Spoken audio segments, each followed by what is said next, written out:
Հայաստանում շատերն են մտահոգված Իրանա-իսրայելական պատերազմով, եւ դա բնական է, որտեղ դա բերելու է ամբողջ ռեգիոնի դեստաբիլիզացիայի անկանխատեսելի հետևանքներով։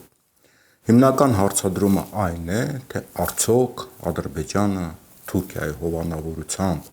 կօգտվի իրավիճակից եւ կփորձի ռազմական ուժ մտցնել Սյունիք, այսպես կոչված Զանգեզուրի միջանց ստեղծելու համար, որը պետք է միավորի թուրքական աշխարհը։ Ես կարծում եմ, որ զարգացումները ավելի ֆունդամենտալ են եւ դեռ հարց է, արդյոք թուրքական աշխարհի միջանցքը արդեն կանցնի Հայաստանով, թե կանցնի թուրքական աշխարհով, բայց արդեն շրջանցելով Հայաստանը։ Ինչ նկատի ունեմ։ Իրանը միշտ եղել է կայսրություն եւ եղել է կայսրություն դեռևս հնագույն ժամանակաշրջաններից, Աքեմենյան ժամանակները, Արշակունիների, Սասանյանների, հետագայում, երբ որ արաբները փլուզեցին կենտրոնական իշխանությունը, մոտ 800 տարի Իրանում տարբեր նվաճողներն են, որոնք այս կամ այն հաջողությամբ կարողանում են միավորել Իրանի այս կամ այն հատվածը, եւ ըստ էության 800 տարի Իրանում նման իրավիճակ էր եւ այն պատկերացումը, որ Իրանում միշտ եղել է պետականություն, այնքան էլ ճշմարտությանը չի համապատասխանում։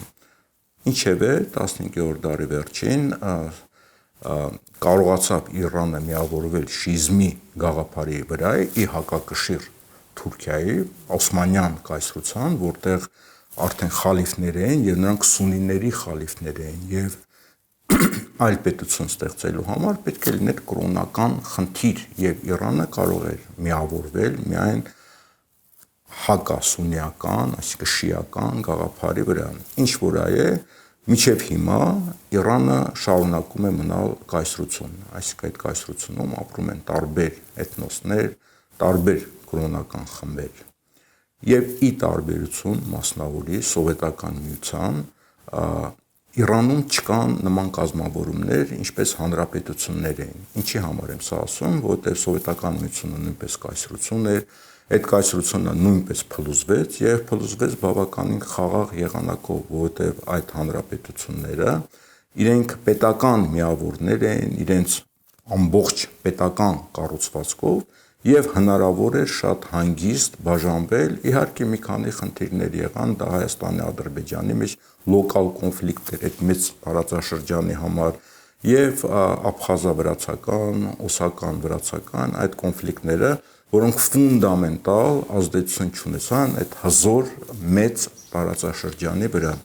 Իրանի դեպքում ճիշտ հակառակ վիճակն է, որտեղ Իրանում ապրում են տարբեր ազգություններ, որոնք ունեն իրենց պետական ստրուկտուրաները, այսինքն եթե Իրանը փլուզվի, ապա բնականաբար այնտեղ կլինեն շատ դաժան քաղաքացիական պատերազմներ եւ հարց է, թե հարևան երկրները կկարողանան խուսափել այդ կոնֆլիկտներից եւ չներգրավել դրան, դա դարձնելով մի գլոբալ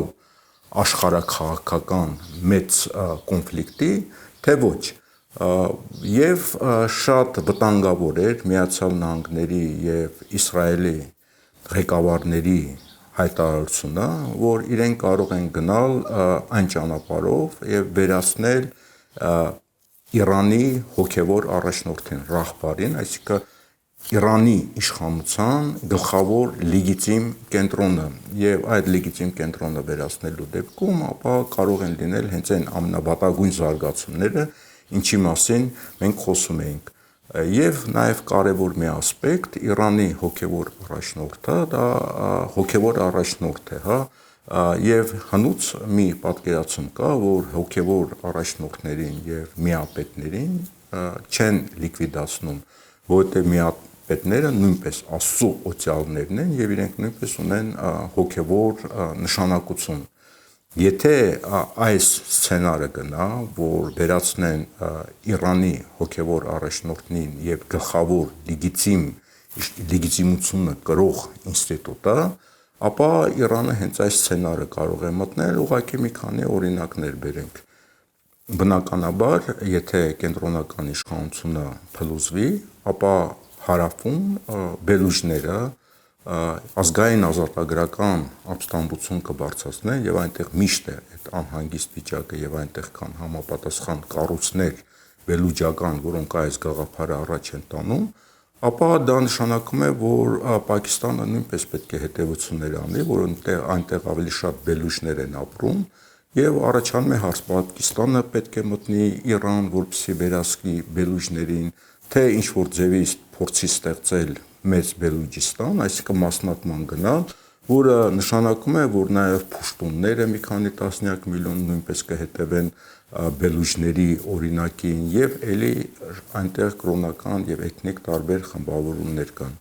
Այսինքն մենք տեսնում ենք, որ Պակիստանը ներգրավելու է այս process-ին եւ կարող է Պակիստանին հարևան երկրները Հնդկաստանը նույնպես այդ կոնֆլիկտի մաս դառնան։ Վերցնենք ադրբեջանցիներին, եթե Ատրպատականի ազերիները նույնպես որոշեն մեծ Ադրբեջան ստեղծել հյուսիսային Ադրբեջանի հետ, ապա բնականաբար այդ կոնֆլիկտը նույնպես արդեն Իրանի տարածաշրջանից դուրս է գալի, մի կողմ դնենք այն հարցը, թե այդ միացյալ Ադրբեջանում ովքեր կլինեն դոմինանտները, շիաները, սուննիները, աշխարհիկները, իշխանության հարցը նրանց ինչպես կլուծվի նրանց միջև, մայրաքաղաքը որն է լինելու Թավրիզը թե Բաքուն, մենք տեսնում ենք, որ այստեղ նույնպես նույն ադրբեջանցիների մեջ քաղաքացիական բախումների հնարավորություն է առաջանում։ Եթե ադրբեջանցիները նման ապստամբություն բարձրացնեն, դա նշանակում է, որ քրդերի հետ կոնֆլիկտ է լինելու, որտեղ 7-8 միլիոն քրդեր են ապրում Իրանի արևմուտքում, որոնք հարևան են Թուրքիայի այսպես կոչված Քրդստանին եւ Իրաքի Քրդստանին։ Եվ այդ տարածքները, որտեղ նրանք բնակվում են, մասնավորապես Ուրմիայի շրջանում, նրանց միջև կա մեծ թշնամություն եւ սահմանը որտեղով պետք է անցնի, նույնպես պարզ չի։ Այսինքն այդտեղ նույնպես արյունահեղությունների շրջան է լինելու եւ դա հենց Հայաստանի սահմանակից մասն է եւ արդյոք այդ քրդական ապստամբությունը կտարածվի նաեւ Թուրքիայի վրա, որտեղ 2.5 միլիոն Սիրիայի քրդերը մեծ խնդիր են առաջացնում Թուրքիայի համար, իսկ արդեն նրանց միանում է 7-8 միլիոն քրդեր եւ նրանք արդեն Իրաքով դեպի Սիրիայի քրդեր մեկ միասնական տարածք են ունենում եւ որը սահմանակից է Թուրքիայի քրդերին, որոնց քանակը գնալով ավելի է մեծանում։ Այսինքն սա նույնպես Թուրքիայի համար դեստաբիլիզացիա է շատ մեծ եւ նաեւ խոսենք արաբների մասին, որովհետեւ Իրանի արևելքում, արևմուտքում, Պարսից ծոցի ափին 7-8 միլիոն արաբներ են ապրում Խուզիստանում այսպես կոչված, որոնք նաեւ սահմանակից են Իրաքի քրդերին։ Այստեղ նույնպես նման խնդիր կա։ Մենք տեսնում ենք, որ այս քաղաքականությունը շարունակվելու դեպքում, եթե կենտրոնական իշխանությունը փլուզեն, ապա մենք ապագա տարիները կունենանք խոշորագույն դեստաբիլիզացիա այս տարածաշրջանում եւ հնարավոր է նաեւ արյունահեղություններ միջկրոնական, միջէթնիկական, միջպետական եւ այստեղ առաջանում է մի հարց. արդյոք Հայաստանը պատրաստ է նման զարգացումներին։ Արդյոք Հայաստանում կա մի կառավարություն, որը ունի կոնցեպտուալ մոտեցումներ, կարողանում է հաշվարկել հնարավոր սցենարները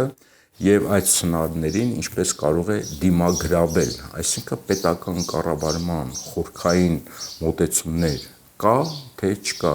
Մենք տեսնում ենք, որ ունենք մի կառավարություն, որը նույնիսկ հանգիստ իրավիճակներում չի կարողանում բարձրագույն խնդիրներ լուծել եւ կարելի է ենթադրել, թե նման մարտահրավերների դեպքում ինչպես իրենց կպահեն, բայց այստեղ առաջանում է եւս մեկ հարց քաղաքական համակարգին։ Արդյոք մյուս քաղաքական միավորները նույնպես ունեն նման մոտեցումներ, նման խորքային պատկերացումներ, թե ինչ սցենարներ են մեզ սպասում։ Արդյոք հասարակությունը հասկանում է, որ նման մարտահրավերներին դիմագրավելու համար մեզ պետք է ազգային շատ լուրջ մոբիլիզացիա, շատ լուրջ արտաքին ու ներքին քաղաքականություն, եւ երբ որ մենք տեսնում ենք այն քննարկումները, որ գնում է Հայաստանում, կաթողիկոս փոխելու մասին տվյալ կառավարության հիմնական խնդիրն է, կամ ինչ-որ զարգացումներ, իմպիչմենտի անհասկանալի, որոնք բոլորը միայն դա են քննարկում, մենք տեսնում ենք, որ եւ հասարակությունը, եւ քաղաքական համակարգը, որպես այդպիսին առավել ևս կառավարությունը պատրաստ չեն նման զարգացումներին։ Մեր ալիքի տեսանելիությունը բարձրացնելու համար մենք խնդրենք ձեզ դնել լայքեր եւ նաեւ տարածել, եւ եթե նման ցանկություն ունենաք, մեզ կարող եք աջակցել ներքևում բերված հաշվեհամարով, որը մեզ կօգնի ավելի արդյունավետ կազմակերպել մեր աշխատանքները։